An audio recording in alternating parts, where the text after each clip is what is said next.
Welcome to all of you, and we will now start this session. This is on financing and digital pathways for transformation. So we have, without any further thing, we'll start with Bala. Bala, please. Yeah.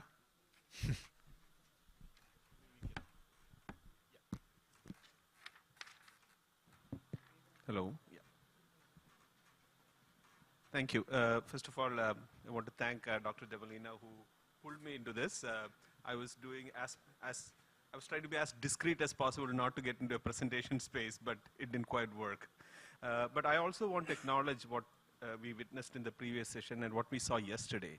It's just the sheer layers of complexity that's happening in the urban transition in India, the number of diverse, ingenious solutions that are coming up.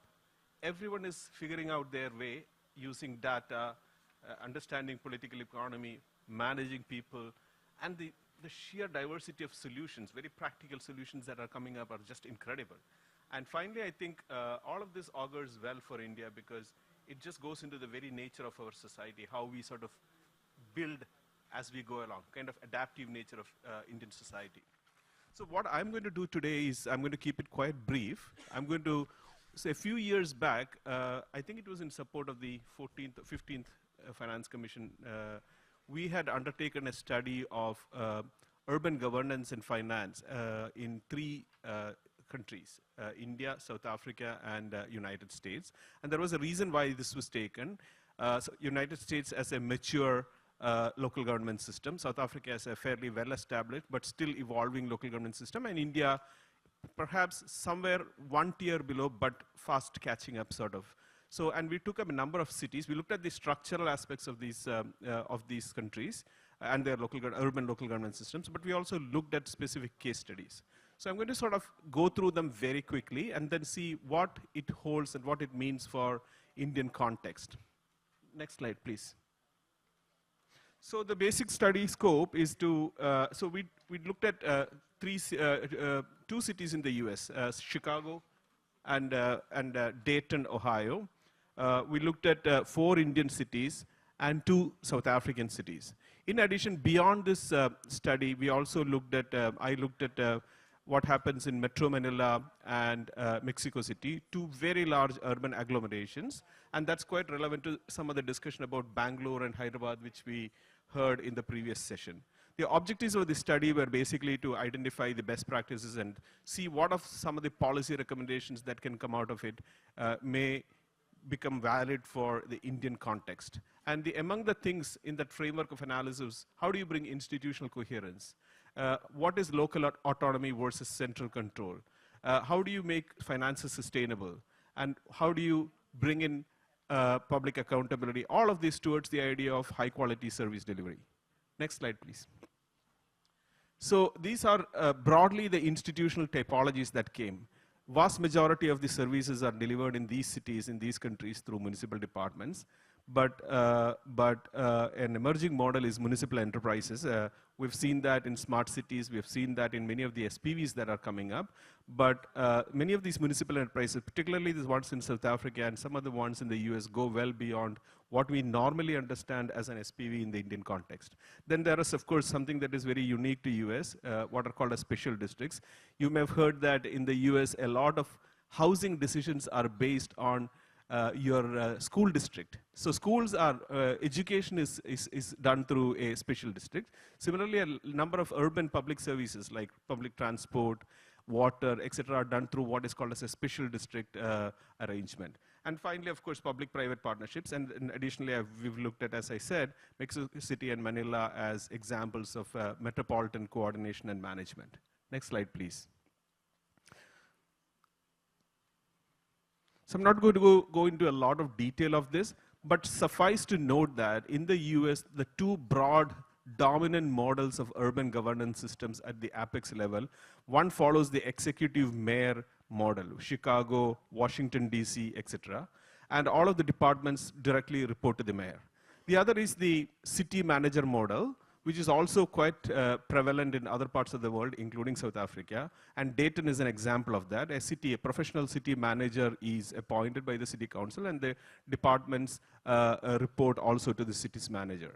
In the US, most cities are providing their own services, and they are all based on a sense of financial self-reliance. And what might be interesting in the Indian context is to think that these cities not only collect property tax, some of them have sales taxes, and some of them even have income taxes. And then, of course, all of these cities, whether it's under the executive mayor model or the city manager model, they have the autonomy and authority to hire and fire their own staff, set remuneration levels, all of this with the express mandate of the councils. Next slide, please. So some of these are what we see in Chicago Water, Dayton Waste and Transit Management. Chicago Water is a department, while the Dayton Transit Management is done through a municipal enterprise, urban enterprise. In both of these cases, I think what dominates is the degree of accountability, and accountability not only for the quality of service delivery, but also the financial prudence that is built into the model. So the financial, and that leads to the financial autonomy, which is supported through a stream of dedicated property tax revenues, user fees, and other, including market-based commercial financing that flows into this. South Africa is an emerging and well-established, now a fairly well-established model, and a lot of it draws from its unique constitution from the early 1991-92. South Africa doesn't have 3 tiers of government, it has 3 spheres of government. Each of these spheres are co-equivalent with the other, and the constitution is built in a way that the national institutions have a sphere of collaboration and coordination and interdependency between these spheres of government, the central, the provincial, and the local. And the strength of the local government system in South Africa draws from this constitutional provision. Again, much like the Dayton model, the municipal manager is quite prevalent, especially in the larger cities in South Africa. It's like a CEO, a professional, and appointed on the basis of a performance contract, and has full authority, including hiring, firing, managing the finances, etc., having a CFO of choice, some of these things. A lot of autonomy is, functional autonomy is vested in the city manager model. Of course, South African cities also collect and set and collect property taxes, tariffs. They do go to market and borrow. The larger ones are able to, like Joburg, are able to go and issue bonds, while the smaller ones do through what is known as the DBSA, Development Bank of South Africa, and such intermediaries. So what is unique, particularly in the Indian context, is the evolution of these municipal enterprises, kind of an expanded model of special purpose vehicles for delivering services. The South African experience is a little mixed. For example, the Joburg Water Agency has been doing very well in terms of delivering water in a very constrained environment, but the road agencies have not been doing well. And so a study was done to understand why within the same city, 2 municipal enterprises, corporatized municipal entities, one is doing well, one is not. And so one of the things attributed very interestingly, and that might be relevant for Indian context, is the culture. So the Joburg Water Agency had a culture of accountability, a culture of being financially sustainable, etc., while the roads agencies were prone to political interference and local capture. So I think as much as you set these institutions in terms of their body corporate structure, etc., the underlying culture, and that culture is often attributed to the leadership that brings that culture, is very critical. I'll go to the next slide, please. Very special cases, Mexico and Mexico City and Manila. And I bring this because a lot of discussion in India is around these emerging and vastly complex metropolitan regions. So Mexico City has actually done a fairly good job, and it's got an interesting mix of a very strong executive mayor for the metro region, supported by a 2016 constitutional mandate to decentralize some of the services to local government units, which are basically boroughs, just like the Greater London boroughs within the broader city. And so service delivery at the local level, things like local roads, street lighting, etc., are done by these boroughs, while the larger services, the network services, are done by so-called enterprise model, which have interjurisdictional character. Mexico City is the governance structure is still evolving from the 2016 constitutional change, but it is managing to sort of bring some coherence and what you call as vertical and horizontal institutional cogency or coherence across the metropolitan space. Manila, on the other hand, has failed to do that. So Manila has a similar structure, quite cogent with quite similar to what was spoken about Bangalore. Manila has a metropolitan agency called Metro Manila Development Authority. It also has these constituent 17 local government units. Unfortunately, and I heard Bangalore's story with much fascination because Bangalore has in some ways attended to one of the fundamental problems Manila is facing. The Metropolitan Authority has very little power. It depends on the willingness of the individual local government units to collaborate within the common pool system. And so often that doesn't happen. The 17 local government units are often governed by different political parties, have disparate interests, etc. And so often that collaboration doesn't happen. And so you often hear things like flooding happens in Manila, very little action happens. And that's exactly the kind of common pool challenges that Manila is facing, in spite of having a coordination mechanism that was thought through right at the beginning. So I think when I heard you speak about Bangalore, I thought you had gone one step ahead to think both the institutional structure, but also the political economy of managing something like that. Giving them teeth. Exactly. So I won't go much into the Indian context. Almost everyone in this room knows about the challenges of urban governance in India, particularly, and I have several people who are state level officials here, so I do want to highlight that it's in the Indian context, a lot of the urban, which we all know is actually driven by the state. We have what we call as a layer cake model of federalism. So there are two types of federalist models that we talk about, marble cake and layer cake. South Africa is what is a quasi-federalist state with what is called as a marble cake. So there is no particular hierarchy in that system. Whereas in the layer cake, you have very strongly tied hierarchies, and Indian model of federalism is a layer cake model of federalism. And part of that is local bodies are subservient in a vertical sense to the state, and a lot of the local decisions are driven by what happens at the state level. And so a lot of that is reflected in the limited control over own source revenue, very poor cost recovery, and lack of that sense of I need to deliver to my constituents drive by a local mayor or chief executive. So, and we looked at, but within India there is a lot of variance, and that's what makes India very interesting. So we looked at two states, Gujarat and Punjab. I will not go into details of this, but suffice to say that Gujarat exhibited a much greater degree of autonomy for urban local bodies than Punjab. In Punjab, the constraints on spending, the constraints to deliver service, to be accountable to deliver network services directly, all of these were sort of ingrained in the local government system, whereas in the case of Gujarat, some of these had already happened and it's still an evolving system. But compared to what we saw for South Africa or the United States and Mexico City, India is still at a bottom tier of evolution, and there is a long way to go to get to that trajectory. So without going into details of this, I'm basically summarizing all of these characters: governance structure, autonomy, financial model, accountability. And you see that India is sort of starting to emerge, but you see that United States, South Africa, etc., are some of the more dominant local government systems.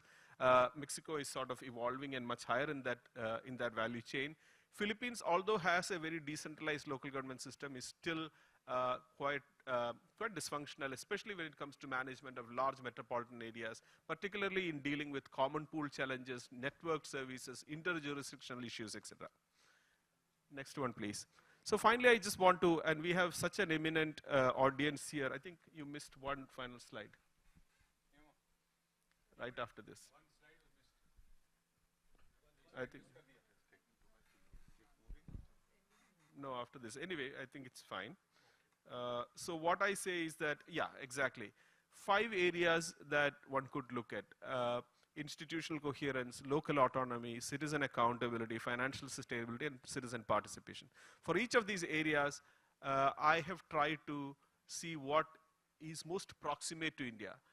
Without going for large structural changes, which is very difficult in a country like India. We are always constantly sort of evolving and adapting.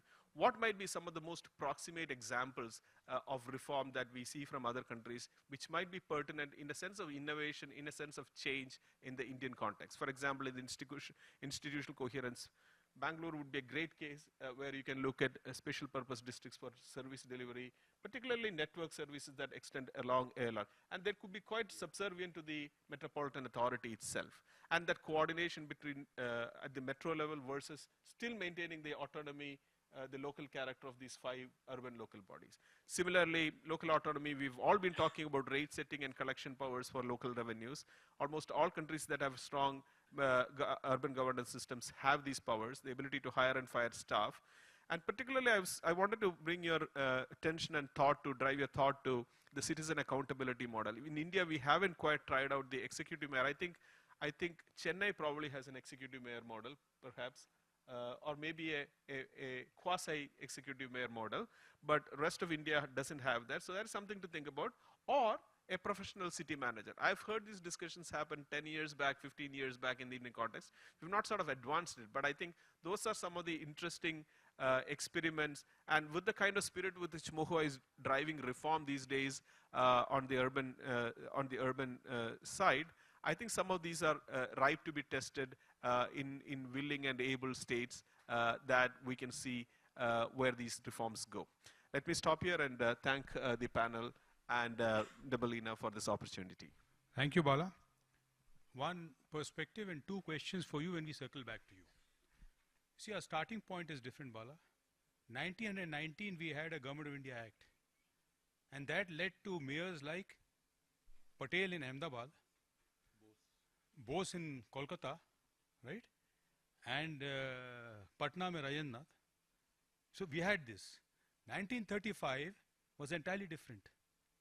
It is complete opposite. So our starting points are very different from Johannesburg's 91 constitution or even the American constitution. Even the American constitution, Bala, gives all the powers to the governor. But by convention of 250 years, it's the mayor who runs it. That is one. The other thing which I wanted to get ready for, say, when you circle back, in US there are 4 models, I mean, my classification. Weak mayor, strong mayor, weak mayors also. Weak mayor, strong mayor, city manager, and commission system, like our administrators and special officers. We have 4 systems. India also, we have 3 systems. We have in the south and the west is something similar to city manager, which is the Bombay model. The Calcutta model is the strong mayor system. And the North Indian model is the weak mayor system, where you have the UDA-driven systems. Now, you're learning from the US what you have done. How would you look at India in these 3 models, assuming these are right? I mean, this is one way of classification, not right or wrong. When we come back, how would you strengthen these models to deliver public services? This is the first question. The second is, Dale Carnegie said, culture eats strategy at breakfast, which he said that for business. So now, seeing the cultural differences in India, you know, when we were doing the Swachh Bharat mission, there were 200 ways of calling shit. So there are 200 ways of thinking in India, the rationality. So keeping that in view, how would you address these cultural things in the structure and finance? When we come back for you. Okay. Now we'll go to Jeevan. Please, floor is all yours.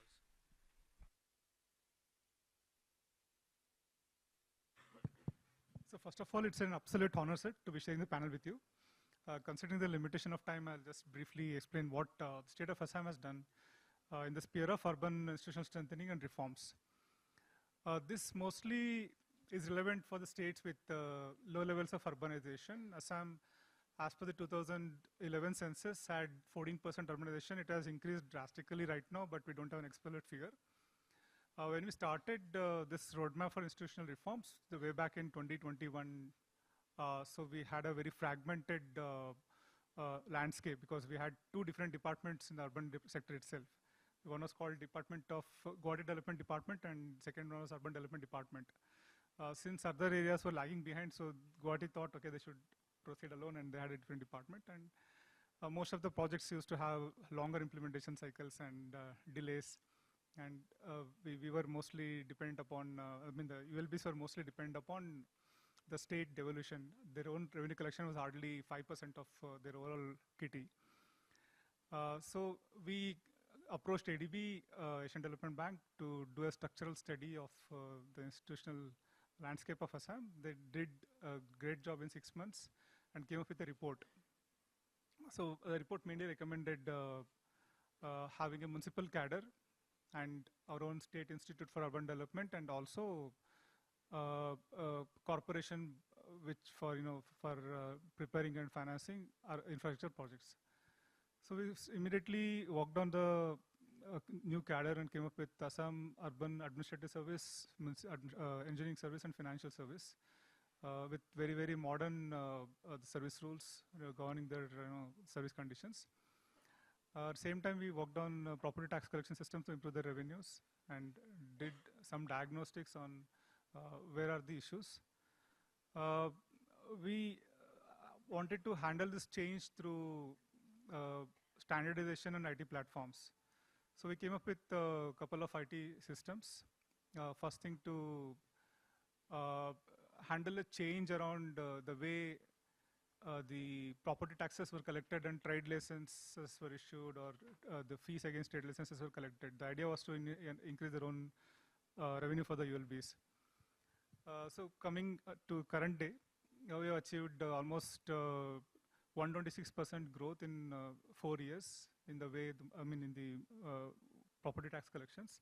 Although it's a modest figure from 39 crore to 84 crore, but for Assam it makes a lot of difference, especially for our ULBs, in terms of how even the ULBs are perceived in terms of their own financial strength, etc. Subsequently, we incorporated a new corporation. All state level, how incorporation of a company takes a pretty long time because there are a lot of processes to comply with. Assam, we called it as Assam Urban Infrastructure Development and Financing Corporation.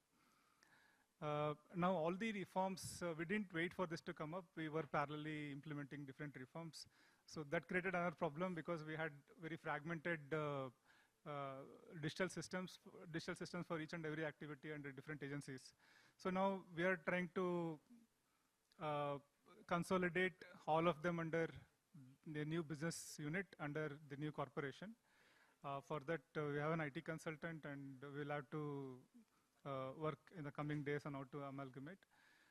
But the three cadre and one another reform that we did to provincialize, that means absorb the municipal the staff and pay the salaries from the state government. These two reforms played a key role in enhancing the confidence of the municipal staff and driving these reforms, structural reforms. Sir, considering the limitation of time, I will Thank you, Jeevan. just end it here. Jeevan, just for you, when we circle back, if you are here, if you don't go, in Andhra Pradesh, they, in 2009 or 10, they started giving salaries from the state budget. What they did was they stopped everything which was being given to municipalities. So I think they gave budget, at that time salary was 250 crores and they stopped 270 crores. So the other side is you emasculate municipalities. Think of that before doing that. You see what's happened in Andhra. So today municipalities get nothing. They used to get per capita grant, everything was stopped. Think of it when we come back and circle back. Thank you. Now I'll request Manish ji to tell us more on finance, a little bit of finance. Okay. Thank you for giving me this opportunity. So I'll begin with the fact that ULBs or urban local bodies are not a homogeneous group. So you have MCs, and within them larger MCs or million plus cities as one group and rest of them as another group.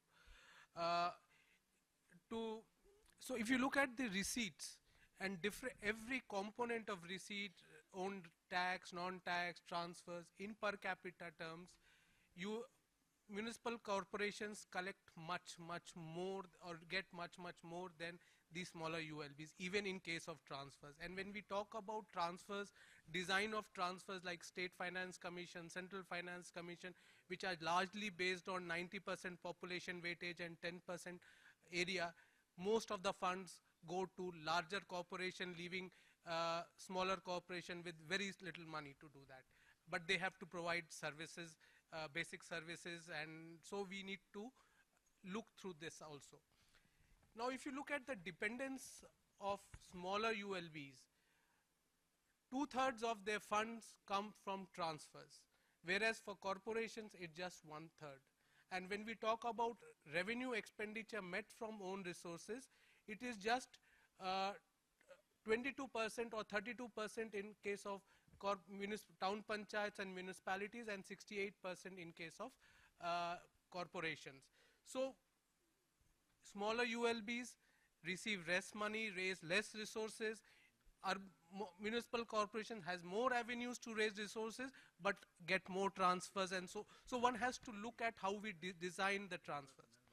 The other important aspect that I would like to talk about is, now when we had the GST reforms, where 3 local government taxes were subsumed: entry tax, entertainment tax, and advertisement tax. While the states were given a compensation for 5 years, nobody talks about ULBs. I looked at State Finance Commission reports of most of the states except for Tamil Nadu, Odisha, or 1 or 2. There is no mention, no recognition of the fact that a major source of revenues of ULBs have been lost. So we need to think about local governments when we design policies. Then we talk about the institution of State Finance Commission, which is again a constitutional body, and you can compare it with the Central Finance Commission. State Finance Commissions are in a mess. States don't constitute them. SFCs take a lot of time, and even when they submit the report, states don't accept it, or even when it is accepted, they are not implemented.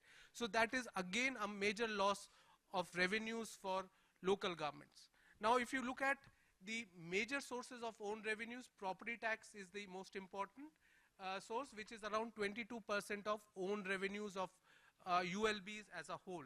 Whereas non-tax revenues in the form of fees, fines, user charges are the most important source of own revenues, higher than the property tax. So when we set rates for user charges, they don't take into consideration even the cost of providing that service. So at least one should try to ensure that while fixing these user charges, these are taken into consideration. State controls the tax, all tax handles, rates, base, exemptions, everything is controlled by the state government. ULBs or local governments do not have any power to do anything there. And exemptions are often given without keeping in mind the revenue requirement or resource requirement of ULBs. You have property tax. The other issue is property tax areas. Using data from the City Finance portal, we looked at for 150 municipal corporations, property tax areas account for 170% of. So for every 100 rupee you collect, 170 rupees remain as property tax areas. And there are examples from across the globe where cities or countries have used ways to ensure that property taxes, there are areas are minimum. There are instances where they have implemented seizure of properties, disconnection of services. So we can learn from such examples as to how to minimize these areas. Then around the other issue is exempt properties. 10 to 12, 15% of properties in a city are exempt from paying tax. And we've looked at Punjab.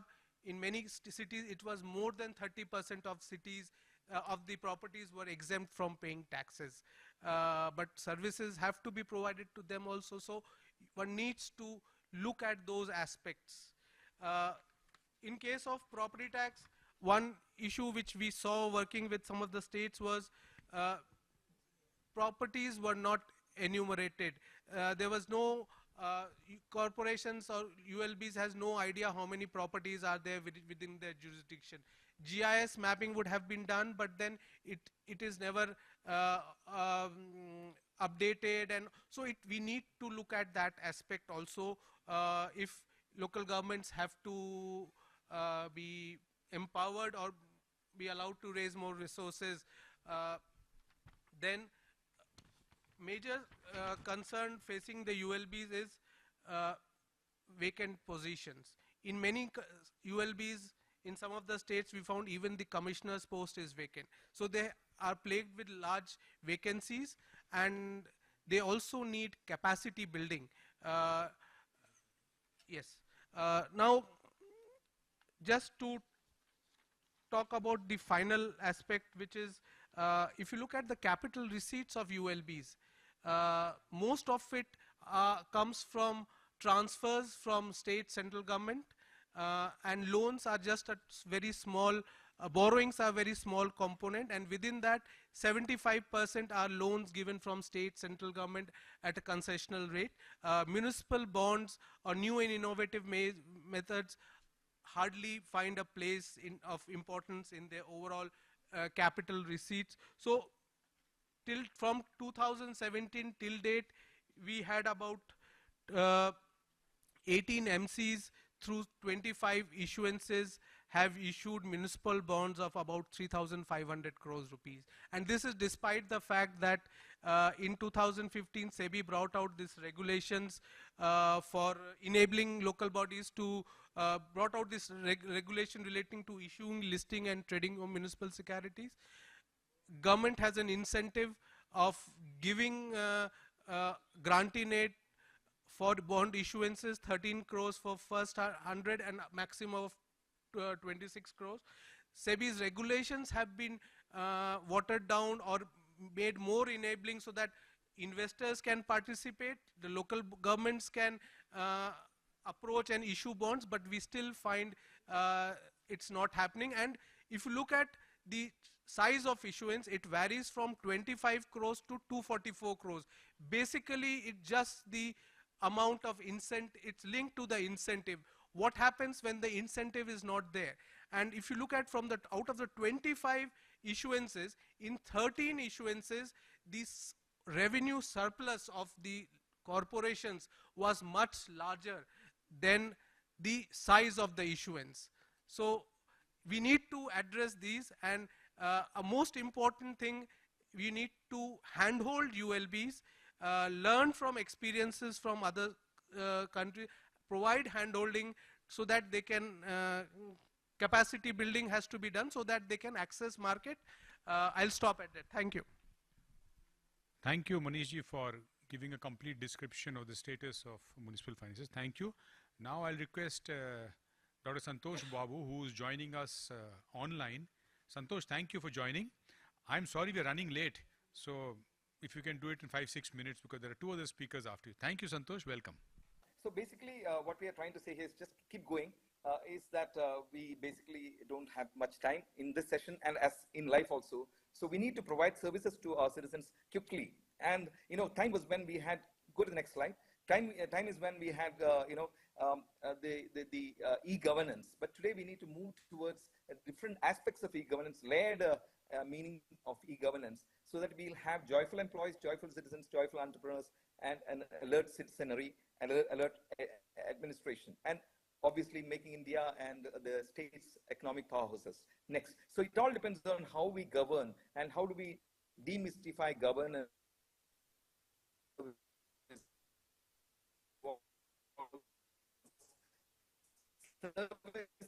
If we can make these faster, this is exactly what we have done in Kerala through K-Smart. Can you go to the next slide?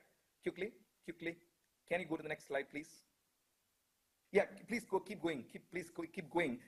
So here's something which I want to say. We need to think very, very transformationally. You know, that the first slide was of 1950 Singapore, and today we know how Singapore looks. How a quantum leap they have taken using technology and cutting, copying, cut and paste of things which are available in the West in their own country. Here we keep reinventing the wheel. Next. So today, e-governance has actually become passive. We need to move into spatial governance, algo governance, and predictive governance. By predictive governance, I mean providing services to citizens even before they ask, based on the life cycle approach. I think I'll explain this later because of time paucity. I will go to the next slide. Keep going. Keep going, because so basically what we took up in Kerala through the Information Kerala mission, which I had as its principal secretary and CMD, is we had large number of applications running from 1919 onwards, but these are on different platforms, and we the people are finding it extremely difficult to boot in and boot out. So we wanted to adopt a platform approach. Next slide, please. Keep going. So we had a large number of applications, around 21 applications, which we converted into what's called K-Smart, using the National Urban Digital Mission's Upyog platform. Basically, Upyog platform we have redesigned to make K-Smart. And today we have a system where all the 1,200 urban and rural local bodies are running on K-Smart today. There's absolutely no other work that happens outside K-Smart. And this was done in a matter of 150 days with an in-house development team of developers and domain. Next, keep going. So the domain and development. So this is a very interesting, fascinating story of development, Dr. Naufal and team, how they've transformed the way in which software can be developed. Because, we give software to private sector and they'll charge you 300, 400 rupees. How we have done this in less than 40 crores rupees is something which maybe you would like to learn. NIUA is learning about this. They have been partnering with us. National Urban Digital Mission is also part of us. In fact, they have been inspiring us to do this in the last couple of years. Next slide, please go. Fascinating way of project management, which Dr. Naufal and team has done to ensure that software development happens on time and that we don't waste money and energy. Next slide, please. Next slide. We keep going. So the role of NUDM is very, very significant here, because they chiefly inspired us through NIUA and NUDM. They visit, their funding.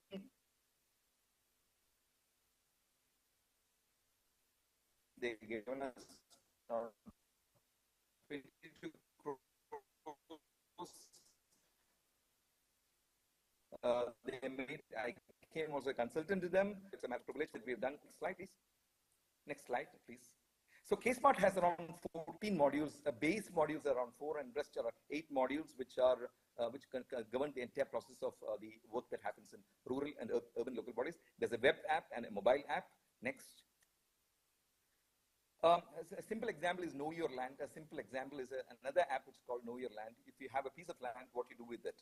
So generally we go around with the local bodies, but now with the map, with our app, we can go around and it will tell you exactly what is the height of the building that can come up there, what is the setback, etc. There's another thing called K-Map. The massive use of GIS is what I want to explain here. So we need to move into spatial governance is what I'm trying to communicate here as a compelling aspiration, because we do have GIS 500, 400 layers in every state, but we don't put it to use for routine governance. That's something which we need to do. And this K-map also, if something, construction is happening next door, you need to find out why, who is given that permission, etc. It happens through K-map. You can just log in and see through K-Smart. Next slide. So building permits used to happen with 3 applications, used to take between 30 days to 300 days. Today we give self-certified building permits for 70% of the buildings which are less than 3,300 square feet in a matter of 3 to 10 seconds. This is a massive use of artificial intelligence. We have introduced what's called electronic development control rules. We have also a GIS, electronic development control engine, EDCR rule engine. We also have a GIS rule engine, using which today we are able to give building permits in less than 10 seconds. So this is something which you might need to flag. Civil registration, marriage, birth, death, all those things happen in a few. So marriages generally happen in heaven, but you have to come down to earth to collect your registration certificate. This happens in Kerala through video KYC. The husband can be anywhere, wife can be anywhere, the registrar can be anywhere. We give it in a matter of 25 minutes. So that's the kind of significant innovations that my team of domain and development have done, which is very significant, because we can cut, copy and paste it in different states of India. We don't need to go in for fancy softwares and spend a lot of money. Keep going. Next slide. K-Smart property module. Property module, we used to have 9 applications which need to be given. Now we have 1 in 9, and around 2,360 crores is collected entirely through K-Smart today in the entire state of Kerala from the urban and the local bodies. Grievance redressal, again, a fantastic module that's been developed. We keep going.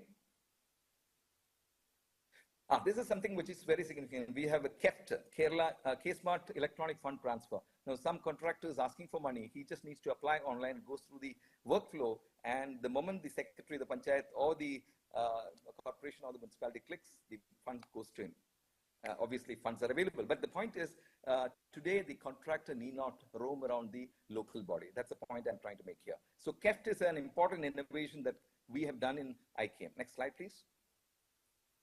Meeting management. It's a fantastic thing that we are developed, and currently we are incorporating video also, so that people staying abroad, we have a huge diaspora. The people staying abroad also can participate in the Ward Sabha and Gram Sabha meetings. So that's something which we are coming up. This meeting management is complete, but we are incorporating the video module also shortly. And this will happen through our biggest module, which Mr. Bashir is developing. He's also on the conference. We have the Suleka application, which does the entire planning process, which has been there for the last 25 years, but now we are bringing it to K-Smart. So we went live on 1/1/2024, New Year's Day. We give it as a New Year gift to the Keralites with urban local bodies and rural local bodies. We started this year, 1/4/2025. Entire 1,200 local bodies are on K-Smart today. Next slide, please. Next slide, please. I think it's not moving. Can you hear me? Next slide, please.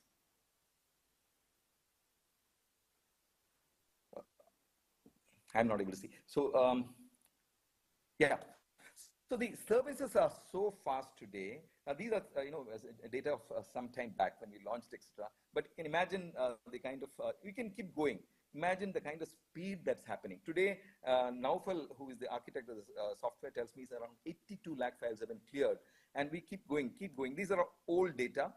These are slightly old data because I didn't have the time. We have a dashboard for the public and a dashboard for the citizen. The citizen logs in and he can find out where his file is lying, how many seconds each person has taken on his file, and he can even call up that person. So this is an amazing way of empowerment. As you know, Kerala empowers its citizens through these local bodies. And today, through K-Smart, we have empowered him much better. Next slide.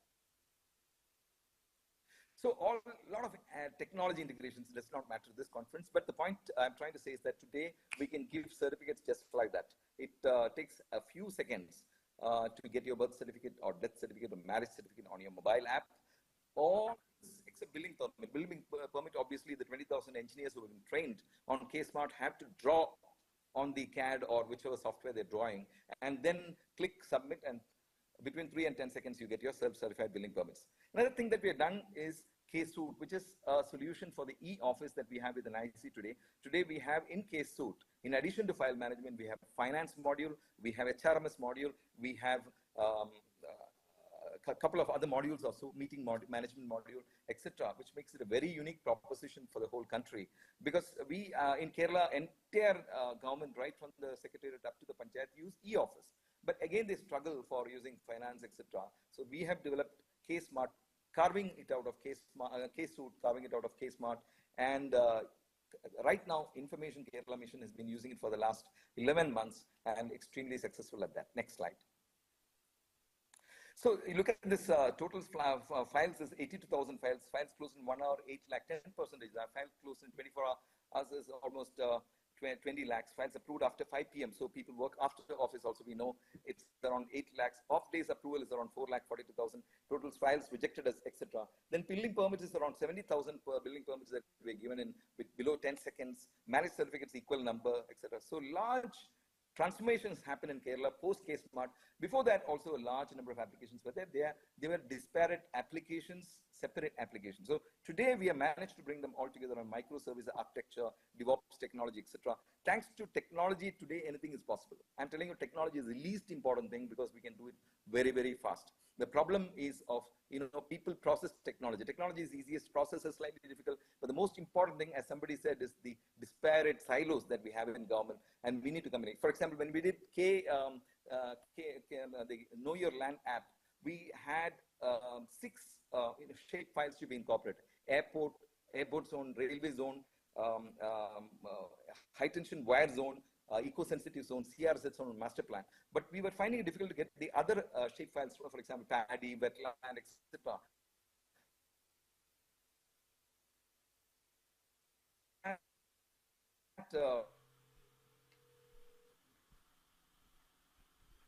Santhosh, You know, May within I- government itself, may I you know, come and in? it's not of, yes, sir.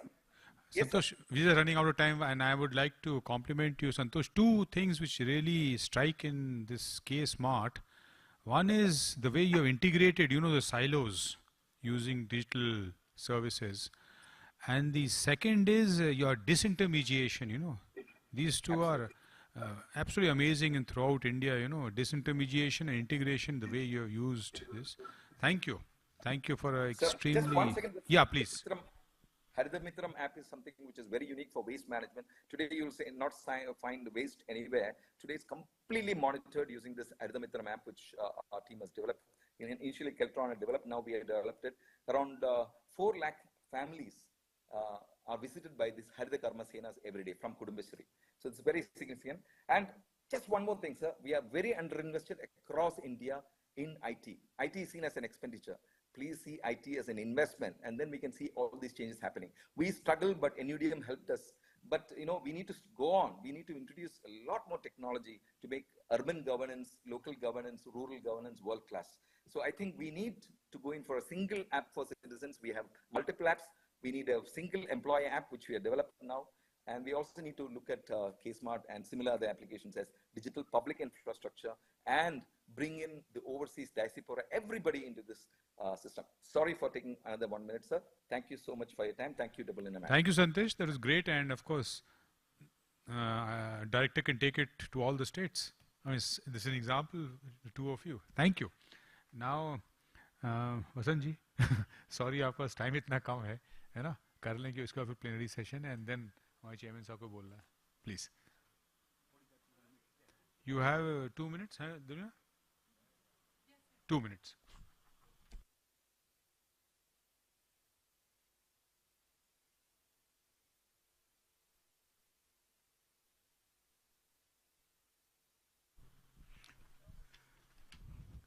Well, I think it's still morning.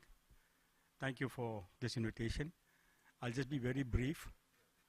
And I'll just speak about the property tax because I was one of the persons who was responsible for bringing in the property tax reforms in Bangalore. Property tax is indeed a backbone of fiscal autonomy, not just for the city corporation, but for all local bodies. And Bangalore's experience has shown that systematic modernization and not tax hike delivers sustainable gains. In the year 2000, the Bangalore achieved a milestone in property tax. It collected 100 crores. The city corporation celebrated. In the year 2024, that's 2.5 decades later, the property tax collection was close to 5,000 crores. That is 4,900% increase within the 2.5 decades.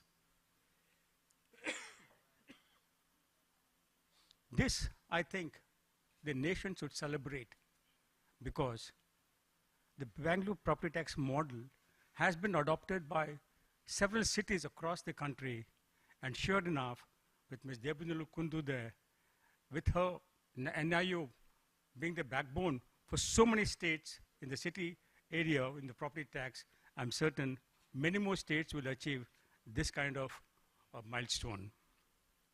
What Bangalore experience has shown us that reform isn't about raising taxes alone. It is raising confidence.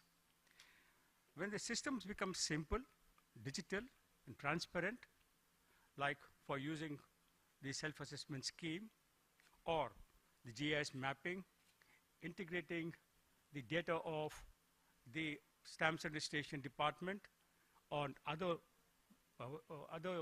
civic services, we are changing the whole dynamics of how property tax is looking forward compared to the annual rental value system. Bangalore City Corporation started the GIS system from the year 2000 itself. And as the technology developed, GIS technology developed, the BBMP's coverage also increased. By bringing in the coverage, they brought in a lot of unassessed and under-assessed properties to tax, and therefore, they did not need a tax raise to double its revenue. So this shows that transparency, simplicity, and accountability are the real reforms that work. If there's one lesson that Bangalore experiences, good governance is good finance. Now this brings into two statements. If we make governance transparent, citizens comply. If you make a tax system simple, the tax revenue doubles. Therefore, in the Bangalore has a simple mantra: enumerate, empower, enable. I think this has to be the national playbook as well. So with this, I'll end so that. Thank you, Vasanth. And really, you went deep dive into property tax. If we have time, we circle back to you. In Andhra Pradesh, they've shifted the base from ARV to capital. If suppose you Bangalore do it, what do you estimate how much more it will increase? Then we come back to you. Think about it. So now we have had governance, we had finance, we have digital, we have deep dive into property tax, and we have had a close look at one state of Northeast. Now the floor is open to Chairman Kapil ji. Here you are. I'm sorry, I already had. Thank you. So I think much has been spoken and we are running short of time. So I would restrict whatever I want to say in lines. But be rest assured that behind those many other things were there, but for paucity of time and for giving time for people to circle back, I'm not mentioning that. First is about financing.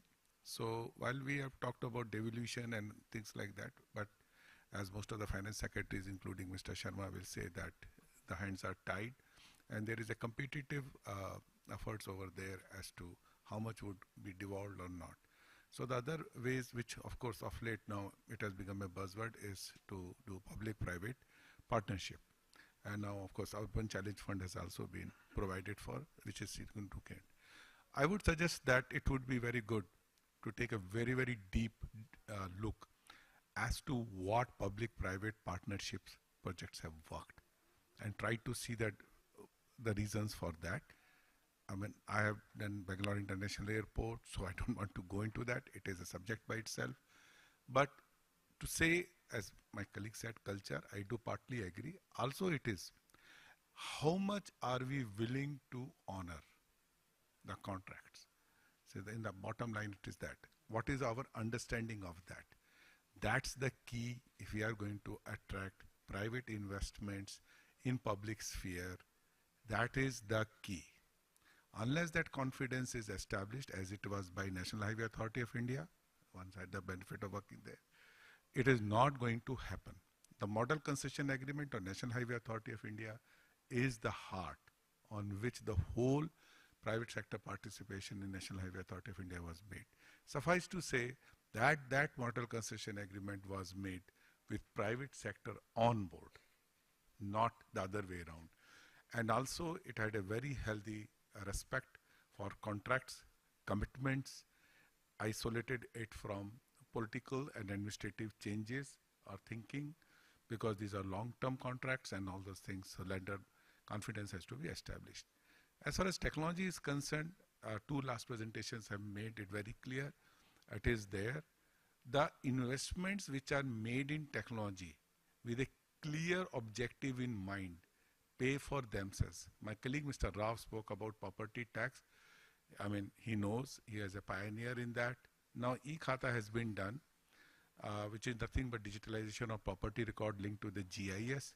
We expect another wave of cross-checking of property tax, expect an increase of not less than 24 to 25%. Now whatever investments have been made are peanuts compared to that. But it has to be done with a clear objective in mind.